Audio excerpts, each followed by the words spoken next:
Today is really the culmination of a couple of years of hard work that have gone into this already. We've been planting seagrass. We've had some success with our terrestrial nursery in Hartlepool, where we've been able to grow seagrass from Lindisfarne seed stock, and we've managed to trial some different sediments as well. And one of the things we found was the sediment here at Seaton Snook is really good for seagrass. The seagrass really likes it. So today was the day where we've managed to get out and actually put some trials into the estuary itself. We've gone for 3 different methods. The idea is we'd like to explore these different methods with a view to doing some larger scale restoration in the future, but until we know which ones work best, we won't go ahead with the larger scale stuff. So far we've gone for seedling transplants, so seedlings that we've grown in the nursery. We've then, as you would in your garden, take them out of the little plug cells and plant them straight into the estuary. We've got seed bags, so little Hessian parcels of sediment and seed which are buried at about 5 centimetres, and a seed injection method using a standard corking gun, which allows us to inject a sediment and seed mix directly into the sediment here. So by burying them a little bit, we end up protecting them from crustaceans and fish which might eat those seeds, but also the waves coming in and out is enough to wash them away because they're really, really tiny.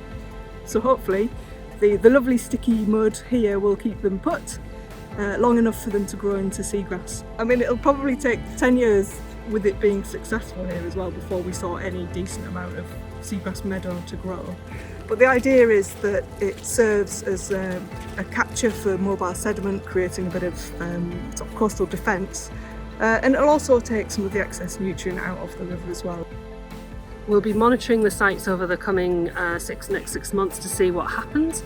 The hope is where we've located them, they are away from any potential disturbance. So normally that site is covered mainly by the tide, so it's not that accessible to people who might want to come and walk dogs or do bait digging. And we have been working with the bait diggers to sort of locate somewhere where they're happy for us to sort of be working. Fingers crossed there'll be no disturbance and we'll start having the small green seedlings of a seagrass meadow in the next year. We had an awful lot of enthusiasm and an awful lot of hope for that site. We're not sure now what's happened with the site. We have been back and discovered that there's been people digging bait in some of the places we were actually working. Unfortunately, we think that there's been too much interference from humankind on that site that might have made it fail.